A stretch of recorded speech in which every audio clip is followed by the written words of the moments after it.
First Contact and Federation Concerns. Commander Vexlor of the Galactic Federation Survey Corps gazed at the holographic display, where a blue-green planet rotated serenely. His crystalline skin reflected the light in prismatic patterns as he studied Earth with growing concern. The planet's beauty belied what his scans were telling him, or rather, what they weren't detecting. "Run the defensive grid analysis again," he ordered, tapping a clawed finger against the arm of his command chair.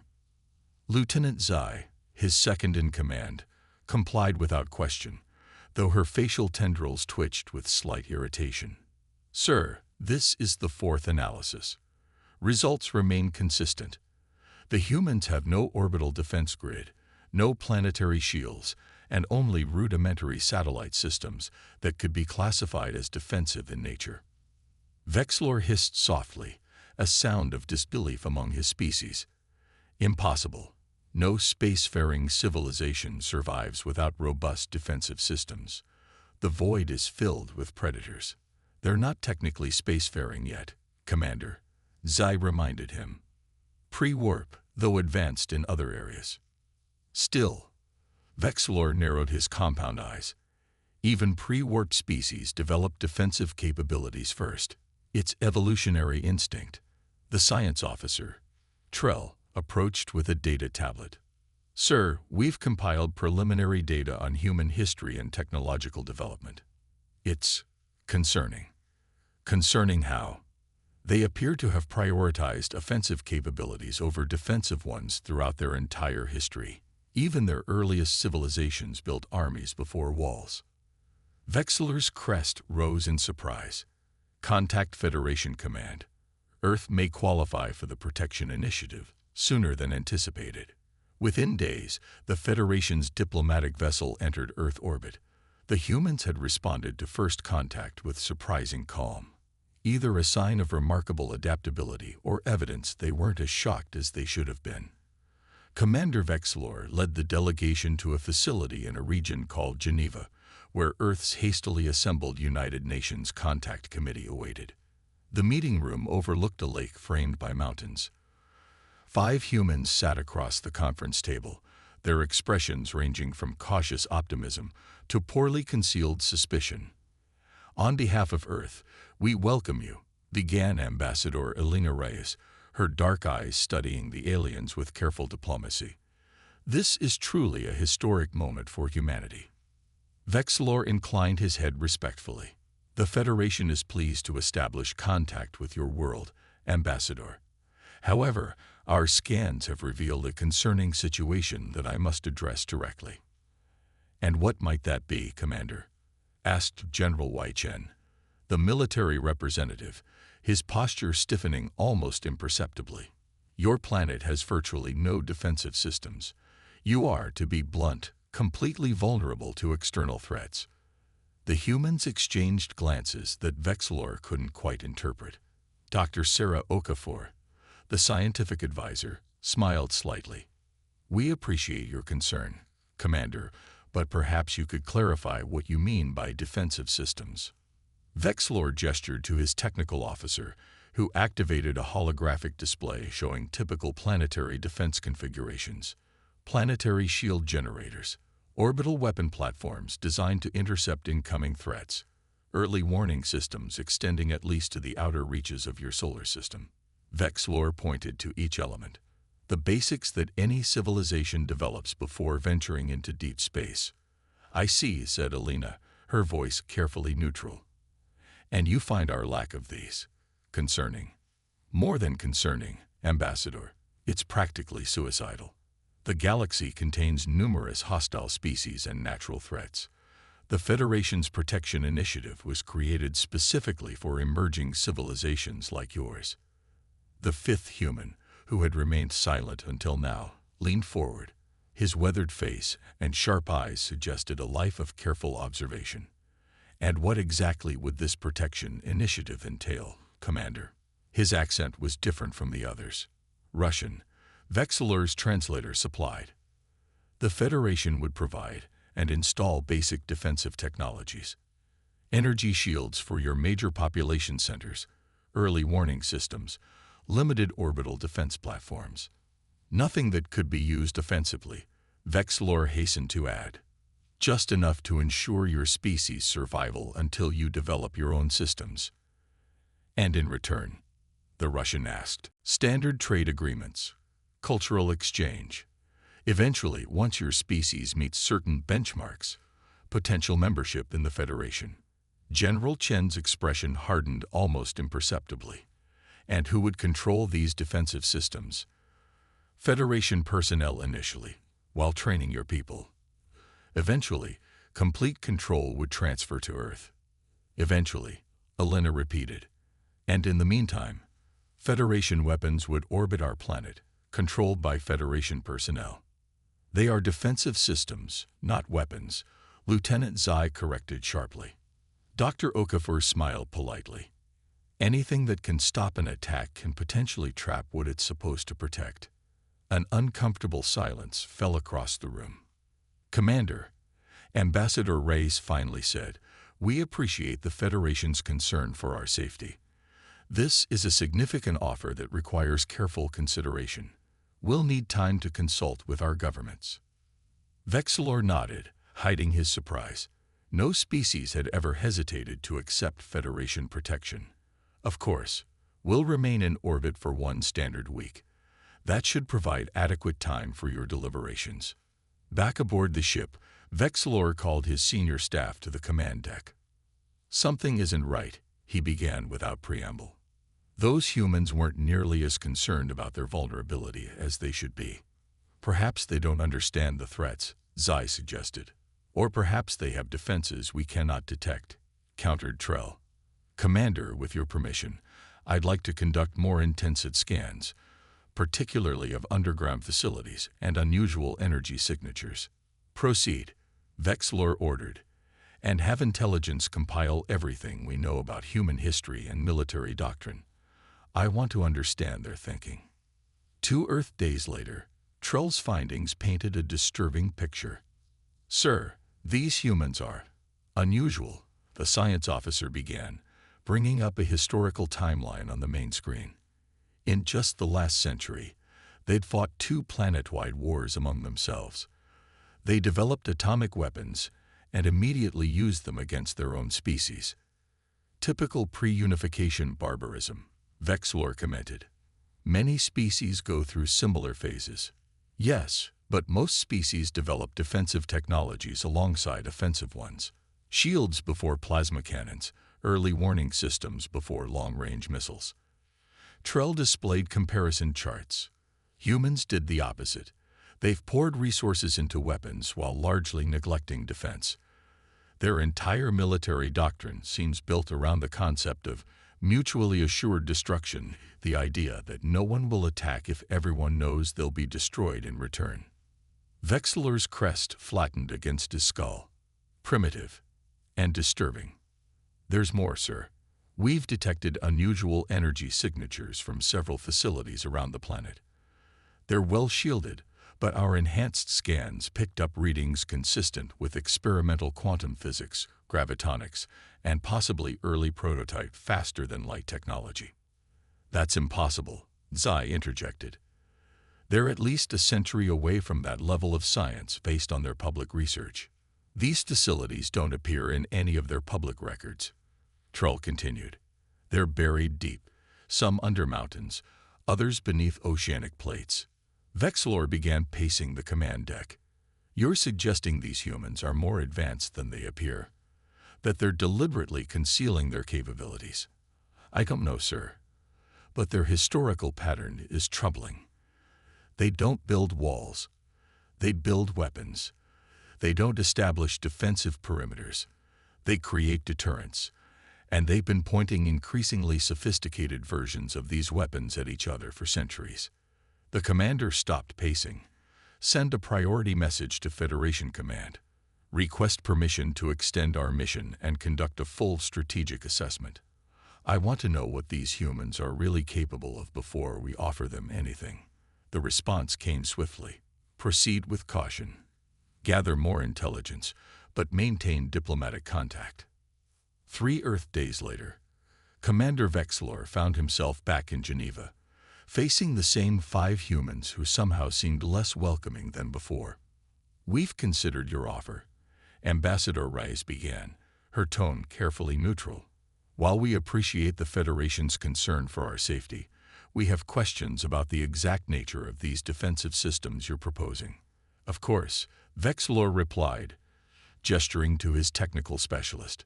"Lieutenant Zai can explain the basics." "Not the how," interrupted General Chen. "The what? What precisely would these systems defend against?" "You mentioned hostile species." Vexlor shifted uncomfortably. "There are 23 known hostile species in our galactic quadrant alone. The Hive Collective are insectoid colonizers who terraform worlds to their preferences, which usually means eradicating existing life forms. The Krithak are religious extremists who believe all non-Krithak are abominations. Then there are the Void Reavers, the Quantum Dominion." "And where are these species relative to Earth?" Dr. Okefer asked, making notes on a tablet. "The nearest Hive Collective outpost is approximately 40 light-years from your solar system," Zai answered, "though they haven't expanded in this direction yet." The Russian advisor, whose name Vexlor now knew was Petrov, leaned forward. "Yet your ship found us without difficulty. How long before these others do the same?" "That's precisely why we're offering protection now," Vexlor emphasized. Before we're discovered by someone else," Petrov finished. "Someone not as benevolent as the Federation." Ambassador Reyes glanced at her colleagues before addressing Vexlor again. "Commander, your offer is generous, but we need to understand the full implications. Would these defense systems be controlled by Earth, or would Federation personnel operate them?" "Initially, Federation engineers would install and operate the systems while training your people," Vexlor explained. "Eventually, control would transfer entirely to Earth." "Eventually," Petrov repeated flatly. "And in the meantime, Federation weapons would orbit our planet, controlled by Federation personnel." "They are defensive systems, not weapons," Zai corrected sharply. "Anything that can stop an attack can be used to prevent escape," Petrov replied, his dark eyes never blinking. "A cage protects what's inside from what's outside. It also prevents what's inside from leaving." The temperature in the room seemed to drop several degrees. Ambassador Rice cleared her throat. "What my colleague means is that Earth values its sovereignty. We are naturally cautious about placing our security in outside hands, even temporarily." Vexlor fought to keep his frustration in check. "Director, with respect, you don't understand what's out there. Your civilization is young, your planet unprotected. The Federation offering defense technology to Earth is like an adult offering a helmet to a child learning to ride a bicycle." The humans exchanged glances, and something unspoken passed between them. When Ambassador Reyes spoke again, her voice had a new edge to it. "Commander, we appreciate your concern, but Earth has survived a long time without helmets. We have our own ways of staying safe." "Such as?" Vexlor challenged. It was General Chen who answered, with a smile that didn't reach his eyes. "We believe the best defense is a good offense, Commander. Always has been. The truth revealed, and cosmic consequences." Back on the Federation ship, Commander Vexlor's diplomatic team was in disarray. "They're refusing protection," Lieutenant Zai said incredulously. "No species has ever declined Federation protection." "They haven't officially declined yet," Vexlor clarified. "But they're suspicious of our motives and resistant to the idea of Federation-controlled defense systems in their orbit." Science Officer Trell's crystalline skin pulsed with agitation. "Commander, our deep scans have revealed something unprecedented." The holographic display activated, showing a three-dimensional map of Earth's solar system. Scattered throughout were pulsing red dots, concentrated especially in the asteroid belt between Mars and Jupiter, around Jupiter's moons, and in the distant Kuiper belt. "What am I looking at?" Vexlor asked. "Hidden installations," Trell explained. "Extremely well camouflaged. We only detected them because we were specifically looking for energy signatures that shouldn't be there. Most are powered down to minimal levels, but they contain technology far beyond what humans should possess. What kind of technology? That's the disturbing part, Trell continued. Based on energy signatures, we're detecting what appear to be prototype gravity manipulation arrays, quantum displacement systems, and most concerning, what could only be described as offensive weapon platforms. Impossible, Zai whispered. The evidence suggests humans have been secretly developing military technology for decades while presenting a less advanced face to the stars. Trell's tendrils twitched nervously. They've created a solar system-wide web of hidden offensive capabilities. But they have no shields, Vexlor insisted. Our scans confirmed it. No conventional shields, Trell corrected. But we've detected unusual quantum field generators beneath most major cities. They appear inactive, but if my analysis is correct, they could potentially create localized space-time distortions. You're suggesting they could. What? Shift their cities out of phase with normal space if attacked. Theoretically, yes. It's not defensive in the traditional sense. It's evasive. Vexlor sat heavily in his command chair. They don't build walls because they've developed ways to simply not be there when the attack arrives, and strike back with devastating force from hidden installations, Trell added. The commander stared at the holographic display. Contact Federation Command immediately. This situation has become significantly more complex. The response from Federation Command was swift and unprecedented. Supreme Admiral Xelnar herself would arrive within 2 days to assess the situation personally. When the diplomatic team returned to Geneva, they'd brought the Supreme Admiral, an imposing figure whose ancient, segmented body bore the ceremonial armor of 1,000 campaigns. The humans, apparently sensing the escalation, had added 2 representatives, the Secretary General of the United Nations and the Chairman of Earth's Joint Military Command. I understand there has been some hesitation regarding our protection initiative. Admiral Xelnar began without preamble, her translator rendering her complex harmonics into crisp, authoritative English. Secretary General Olanrawaju nodded. Supreme Admiral, we appreciate the Federation's concern for our well-being. However, Earth must maintain its autonomy, particularly regarding defense, even at the risk of annihilation. Xelnar challenged. The galaxy contains threats you cannot imagine. General Chen exchanged glances with his colleagues before addressing Xelnar directly. With respect, Admiral, perhaps it's time we were more transparent with each other. I'm not sure I understand. Vexlor interjected. Your scans have been more thorough than you initially indicated, Dr. Okafor said, smiling slightly. And our sensors have detected your probes throughout our solar system. You've been looking very hard for something. Admiral Xelnar's translucent eyelids blinked slowly. We've detected anomalies, technologies that shouldn't exist at your development level. Hidden installations throughout your system. Yes, the Secretary General acknowledged. Humanity has always been cautious. First contact is a moment we've anticipated for generations, but not without preparation. Preparation in the form of weapons, Vexlor said flatly. In the form of insurance, corrected Petrov. Your Federation isn't the only spacefaring power, as you've acknowledged. We needed to be ready for less benevolent visitors. But no defensive systems, Zai insisted, her confusion evident. Your entire approach defies evolutionary logic. Chairman Reeves, the military leader who had remained silent until now, leaned forward. Perhaps a demonstration would be more efficient than explanation. With your permission, Secretary General. Olanrawaju nodded, and Reeves activated a communication device. Sentinel Command, Authorization Omega-7 Tango. Activate Perseus Protocol, demonstration only. For a moment, nothing happened.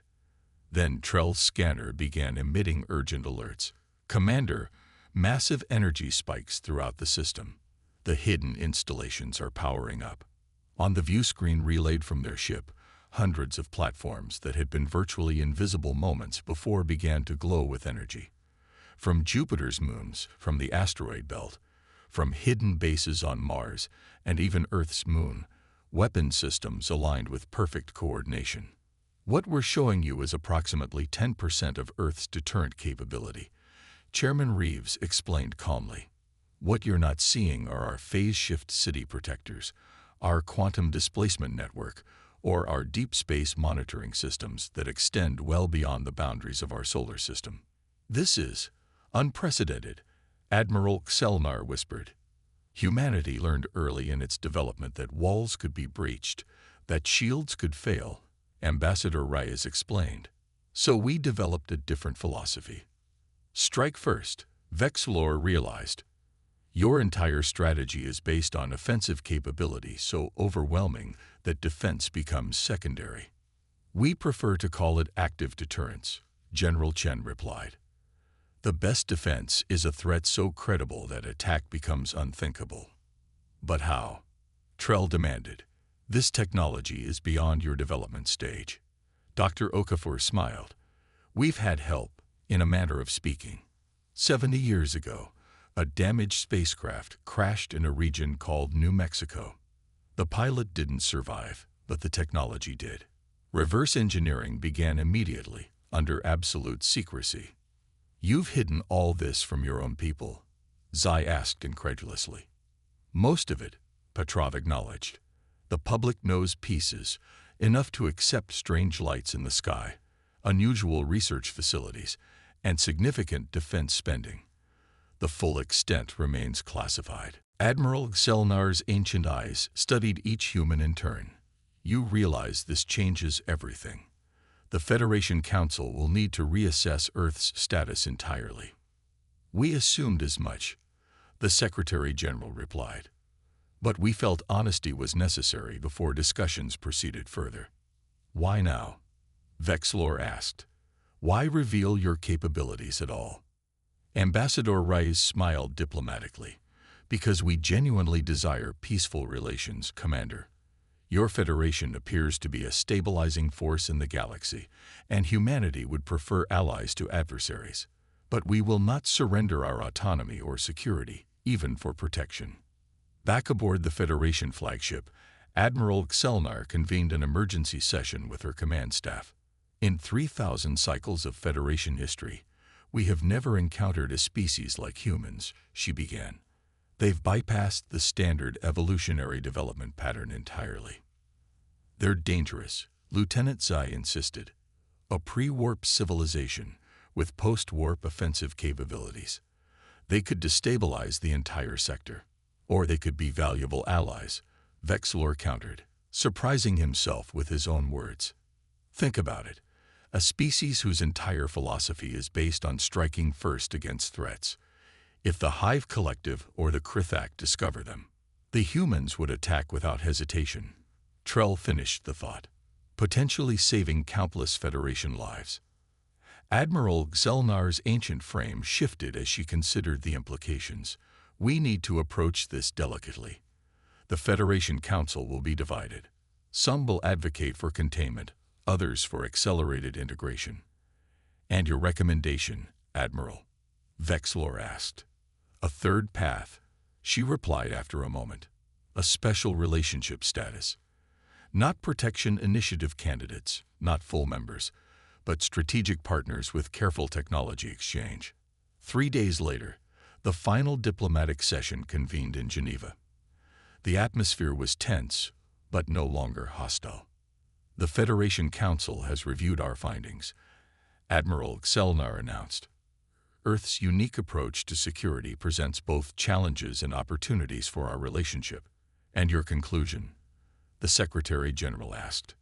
We propose a strategic partnership initiative, the first of its kind. Not protection, not yet membership, but mutual cooperation, limited technology exchange, cultural missions, and joint security consultations. Ambassador Reyes glanced at her colleagues before responding. And Earth's autonomy. Fully respected, Xelnar assured her. Your defensive and offensive systems remain under your exclusive control. And in return, coordination, information sharing about common threats. The Federation would benefit from your Unique perspective on security. The humans conferred briefly before the Secretary-General nodded. We find these terms acceptable as a starting point for a deeper relationship. As the formal agreements were being prepared, Commander Vexlor found himself standing beside Ambassador Reyes near the panoramic windows overlooking Lake Geneva. "You never needed our protection," he observed. "Perhaps not in the way you initially offered it," she acknowledged. "But everyone needs allies, Commander. Even a species as stubbornly self-reliant as humanity." "Your approach to security defies conventional wisdom," Vexlor said. "Every other species we've encountered built walls first, weapons second." Reyes smiled. "Earth's history taught us a different lesson. The strongest walls eventually fall. The most sophisticated shields eventually fail. But an enemy who knows you can and will strike first, with overwhelming force, often decides not to attack at all. 'The best defense is a good offense,'" Vexlor quoted. "Precisely." She turned to face him fully. "The Federation builds shields to protect the innocent. Humanity builds weapons to ensure the innocent never need protection. Different approaches to the same goal." As the Federation delegation prepared to depart, Admiral Xelmire delivered her final assessment to Federation Command. "Humanity represents a paradigm shift in our understanding of species development. Their philosophy, offense as the only true defense, challenges our fundamental assumptions about civilization's evolution. They are potentially dangerous, undeniably innovative, and absolutely essential to incorporate into our galactic framework before someone else does." In the vastness of space, as the Federation ships departed Earth orbit, Commander Vexlor watched the blue planet recede on his view screen. A world without walls, without shields, yet perhaps more secure than any in the Federation. A world that had chosen to arm itself not with barriers, but with the determination to strike first and decisively against any threat. The galaxy would never be the same again.